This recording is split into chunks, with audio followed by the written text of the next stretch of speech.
And TCS से मैंने अपनी जर्नी स्टार्ट करी थी। मुझे पता भी नहीं था कि मैं एक दिन 90 लाख कमाऊंगा, 80 लाख कमाऊंगा, इतनी फिगर पे जा पाऊंगा। मुझे एटलीस्ट लगता था कि यार 6 से 7 साल 8 साल लग जाएंगे कि भाई 7 लाख से 20 लाख तक पहुंचने में।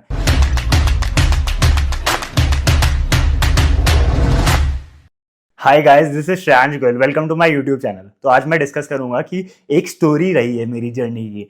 तो मैं स्टोरी स्टार्ट करूंगा कि मैं 6 लाख कमाता था पहले टीसीएस डिजिटल में, एंड टीसीएस से मैंने अपनी जर्नी स्टार्ट करी थी। मुझे पता भी नहीं था कि मैं एक दिन 90 लाख कमाऊंगा, 80 लाख कमाऊंगा, इतनी फिगर पे जा पाऊंगा। एंड ये 3-4 साल में हो गया मेरे साथ। अब मैं बताऊं, 3.5 साल में इतना एक्सपीरियंस आ गया कि 90 लाख में कमा पा रहा हूँ। तो मैं आपको इस जर्नी में आज मोटिवेट करने के लिए ये वीडियो बना रहा हूँ कि अगर मेरी जर्नी ऐसी हो सकती है तो आपकी भी जर्नी ऐसे हो सकती है। एक्चुअली क्या है कि मैंने सपने बहुत बड़े देखे थे। मैं 1.5 साल में SD2 बन गया था। SD2 का मेरे पास ऑफर्स था फ्लिपकार्ट से, टेकियन से। तो मेरे पास ये था कि 1.5 साल में अगर मैं SD2 निकाल सकता हूँ तो मैं कुछ भी कर सकता हूँ। तो मैंने अपनी जर्नी जो है टीसीएस से स्टार्ट करी थी। मुझे पता भी नहीं था, एक मैं टायर 1 कॉलेज से हूँ नहीं। आप पता नहीं इसको टायर 2 बोलोगे, टायर 3 बोलोगे, मुझे पता नहीं है।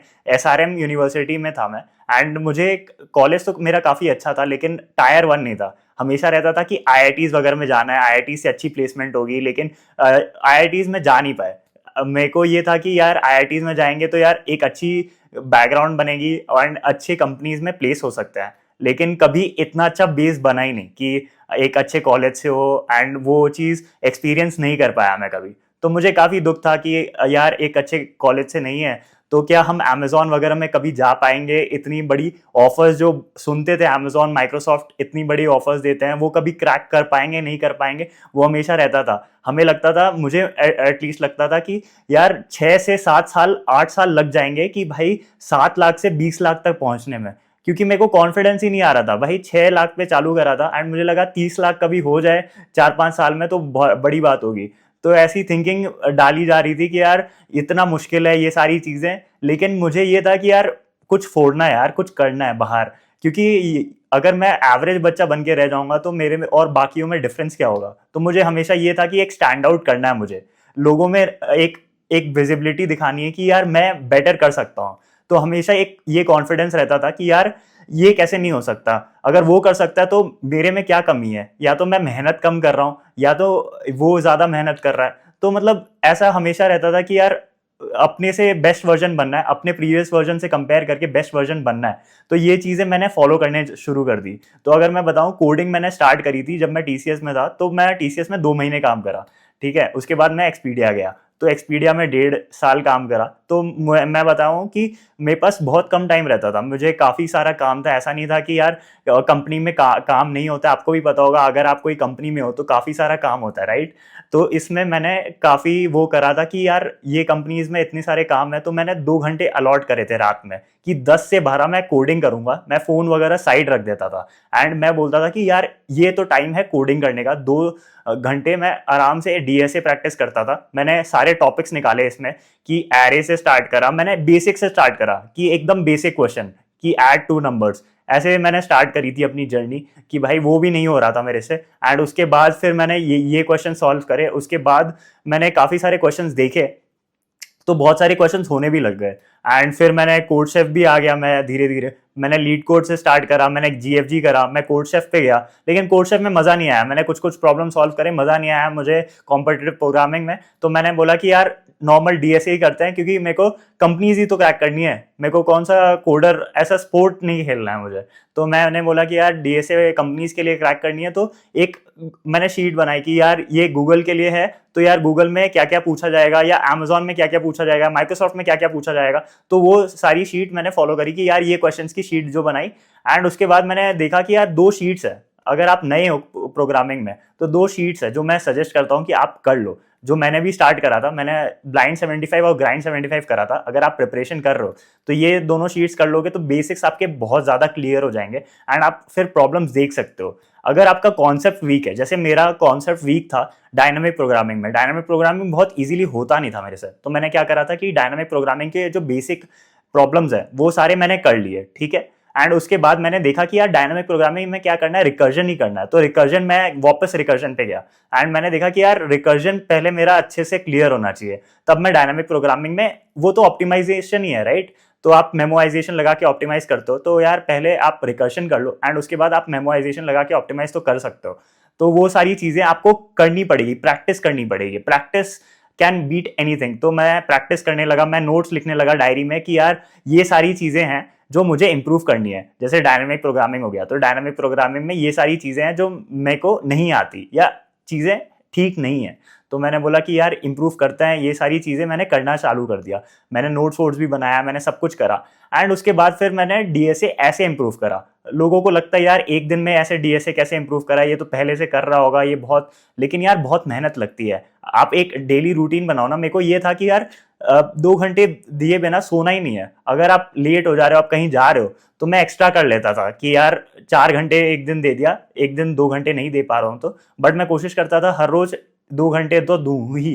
एंड उससे मैंने डीएसए इंप्रूव करा। मैंने फिर एलएलडी के देखे यार कि एलएलडी के क्या क्या चीजें पूछी जाती है। तो जैसे पार्किंग लॉट है, बहुत कॉमन क्वेश्चन है, बहुत जगह पूछा जाता है।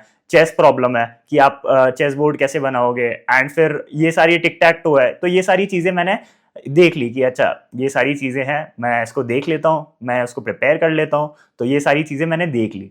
एंड फिर अगर मैं सिस्टम डिजाइन के लिए बोलूँ एचएलडी के बारे में, तो एचएलडी के बारे में मैंने पहले कॉन्सेप्ट्स तो गौरव सेन के वीडियो से क्लियर करा था। एंड उसके बाद फिर मैंने सिस्टम डिजाइन की बुक फॉलो करी थी एंड उससे मेरी काफ़ी सारी नॉलेज निकल गई थी। अच्छा ये सारी चीज़ें ऐसे कर सकते हैं। एंड उसके बाद फिर मैंने चैट जीपीटी से रेफर वगैरह करके मैंने काफ़ी कुछ सीखा।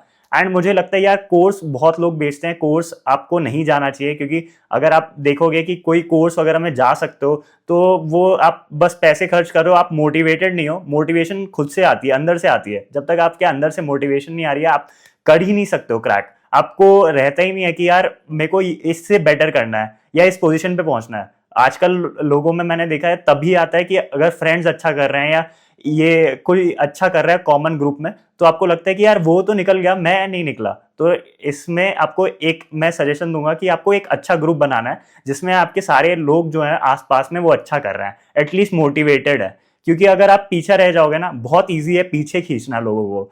कि अगर मैं फ्रेंड को पीछे खींचना चाहता हूँ तो बहुत ईजी है, लेकिन जो आगे मोटिवेट करते हैं ना लोग, उनको आपको आगे तक फ्रेंडशिप रखना है एंड बहुत ज़्यादा ज़रूरत है ऐसे फ्रेंड्स ग्रुप का। तो एटलीस्ट 2-3 लोग होने चाहिए ऐसे कि आपको कोडिंग करते रहो, साथ में कोडिंग करो तो ज़्यादा चीज़ें क्लियर होती है। तो मैंने ऐसे कॉलेज में भी करी थी, साथ में कोडिंग करी थी 2-3 लोगों ने। एंड हमने रिपोजिटरी भी बनाई थी, हम उधर कोड रोज पुश करते थे। हमें पता था कि हमें दिखता था कि कौन कितना कर रहा है, क्या कर रहा है, नहीं कर रहा है। तो हम ऐसे ट्रैक रखते थे और हमें लगता था यार कंपटीशन एक हो जाता है ना, तो एक माहौल सा बन जाता है। जैसे कोटा एक माहौल होता है, वैसे आपको एक माहौल बनाना है अगर माहौल नहीं है तो। एंड ऐसे प्रैक्टिस करना है। एंड अगर मैं बताऊं कि यार मेरे को कुछ उम्मीद नहीं था, क्योंकि एक टायर 2 टायर 3 कॉलेज से, एंड मुझे अगर मैं बताऊं कि यार 90 लाख, मैं उस टाइम सोचा भी नहीं था कि 3.5-4 साल में मुझे 90 लाख तक मिल सकता है। उसके बाद फिर मैंने टीसीएस में जॉब करी एंड फिर एक्सपीडिया क्रैक करा। फिर उसके बाद मेरे पास ऑफर्स थे, फ्लिपकार्ट, शेयरचैट, टेक्योन, ये सारे से ऑफर्स थे। मैंने बोला यार इस बार भी मैंने प्लंज लिया कि यार स्टार्टअप में जाऊंगा एंड काफ़ी कुछ सीखूंगा। तो उस टाइम टेक्योन में गया था एंड मैंने काफ़ी कुछ सीखा। 2.5 साल ऑलमोस्ट टेक्योन में काम करा। उसके बाद फिर मैंने चेंज करा एंड अभी मेरे पास 6 ऑफर्स है। तो मैंने यार रेजिलियंस दिखाई। अगर आपके पास रेजिलियंस और हम्बलनेस होता है ना, आप आगे तक जा सकते हो। तो ये सारी चीज़ें मुझे हेल्प करी ये 90 लाख क्रैक करने में। एंड मैं आपको बताता हूँ कि यार मुश्किल तो होता ही है, जर्नी सबकी मुश्किल होती है, सबकी डिफरेंट होती है जर्नी। आपको रहता है कि कंप्लेन्स है कि ये चीज़ नहीं, मेरे साथ ये चीज़ नहीं हो रही है मेरे साथ, वो यार एक्सक्यूजेज होता है। एक्सक्यूजेज बनाना बंद कर दो, क्योंकि अगर आपको लाइफ में आगे बढ़ना है तो आपको देखना होगा कि यार कैसे आपको बेटर परफॉर्म करना है, कैसे बेटर बनना है। तो एक हमेशा स्टोरी रहती है, एक रोड मैप रहता है। तो ये सारी चीज़ें जो मैंने फॉलो करी थी, जो मेरे लिए हेल्प करी, मैंने सोचा आपके साथ शेयर कर दूं कि आपको भी हेल्प हो जाए। तो आप हमेशा बड़ा ड्रीम देखो कि यार इतना तो करना ही है, यहाँ तक लाइफ में जाना ही है एंड ये चीज़ें करनी है। एंड इतना मत सोचो कि यार 20 लाख नहीं कमा पाऊंगा 2 साल में। लोग, मैं सुनता हूँ 40 लाख होते हैं, टायर 3 कॉलेज से हो तो काफ़ी मुश्किल होता है। हाँ यार मुश्किलें तो आती है, मुश्किलें सबके लिए आती है, लेकिन आप अगर उस मुश्किलों को आगे पार नहीं कर पाओगे तभी आपको प्रॉब्लम आएगी। एंड आपके पास उसमें आपको एक सेल्फ बिलीफ रखना है अपने अंदर क्योंकि लोगों में सेल्फ बिलीफ नहीं रहता है, लोगों में रहता है कि यार मैं एक अपने दोस्त को जानता हूँ कॉलेज में, एंड उसने बोला था यार मैं कैसे कर लूँ, तुमने कर लिया 40 lakhs 30 lakhs, ये सारी चीज़ें मैंने मतलब 40 lakhs में कमा रहा था एज अ बेस सैलरी जब मैं 1.5 साल में एक्सपीरियंस था। तो मैं अगर आपको बताऊं तो यार ये बहुत ज़्यादा मुश्किल है, लेकिन उसने बोला यार मैं 8-9 साल तक भी ऐसा नहीं कर पाऊंगा, लेकिन मैंने उसे मोटिवेट करा एंड उसने 3 साल में 40 lakhs तक क्रैक कर लिया। तो यार देखो, अगर आप कोशिश करते हो ना तो आपकी हार नहीं होती है एंड आप कर लेते हो, ऐसा मेरे को लगता है। एंड अभी वो अच्छी कंपनी में 40 लाख से ज़्यादा कमा रहा है। तो आपको एक डिटर्मिनेशन लाना होगा, थोड़ा हार्डवर्क लाना होगा। लक की बात होती है, लेकिन लक तभी आता है जब आप हार्डवर्क करते हो। एंड ये बताने का मकसद यही है कि एक स्टोरी थी मेरी, एंड जो मैंने 6 लाख से देखी एंड 90 लाख तक अब मैं पहुंचा हूं। तो वो एक इंडिया में ऑफर बहुत ज़्यादा मुश्किल होता है। ये मैंने काफ़ी सारी जॉब्स क्रैक करी है, रिमोट जॉब भी क्रैक करी है एंड एमएनसीज क्रैक करी है। तो सारी जो एमएनसीज है, प्रोडक्ट बेस्ड एमएनसीज है, स्टार्टअप्स है, रिमोट जॉब्स है, तो सब क्रैक करा है। तो मैं अपने एक्सपीरियंस से बता रहा हूँ कि ये सारी चीज़ें आपको भी करनी चाहिए, क्योंकि अप्लाई सब जगह कर दो। आपको ये नहीं होना चाहिए कि यार मुझे एमएनसी में ही जाना है, गूगल में ही जाना है या फैंग में ही जाना है। मुझे हमेशा से ये था कि यार बहुत सारी कंपनीज देखनी है, जिसमें आया ठीक है, नहीं आया ठीक है, तो ऑफर तो लेके रखना ही है, क्योंकि क्रैक तो करना ही है यार, अप्लाई तो करना ही चाहिए। एंड उसमें आप सीखोगे। हो सकता है कि यार वो कंपनी में आपको नहीं जाने का मन है, लेकिन हो सकता है कि आप ऐसा मिस्टेक करो जो आपके आगे वाली कंपनी में आपको पता लग जाए कि वो कंपनी में ये मिस्टेक नहीं कर पाओ आप। तो ये चीज़ आपको ध्यान में रखनी चाहिए एंड आपको मेहनत करते रहना चाहिए, क्योंकि आप मेहनत करोगे तो आपको कोई रोक नहीं सकता आपको आगे जाने से। एंड मैंने वही चीज़ करी थी एंड ये चीज़ बस ये इसलिए बता रहा हूँ कि आप मोटिवेट हो जाओ। एंड आप अगर अभी चीज़ प्रोक्रेस्टिनेट कर रहे हो, क्योंकि मैंने भी प्रोक्रेस्टिनेट काफ़ी करा है, मैंने 2-3 महीने प्रोक्रेस्टिनेट करा था, तो मुझे काफ़ी लगा था यार कुछ लाइफ में बना लेता हूँ, कुछ बढ़िया कर लेता हूँ लाइफ में कि पेरेंट्स को प्राउड कर सकूँ एंड कुछ मेहनत कर सकूँ। तो ये चीज़ मैंने करके मैंने बोला कि यार करते हैं कुछ एंड मेहनत करते हैं। अगर आपको ये मोटिवेशन आया इस वीडियो से तो ये वीडियो को लाइक कर देना, और अगर कमेंट सेक्शन में बता देना अगर आपको कोई नए टॉपिक पे वीडियो चाहिए तो मैं लेके आऊँगा, ज़रूर लेके आऊँगा। एंड अगर आप चैनल पे नए हो तो चैनल को सब्सक्राइब नहीं किया है तो चैनल को सब्सक्राइब कर दो और बेल आइकन को भी दबा दो। चलिए मिलते हैं नेक्स्ट वीडियो में। Thank you guys.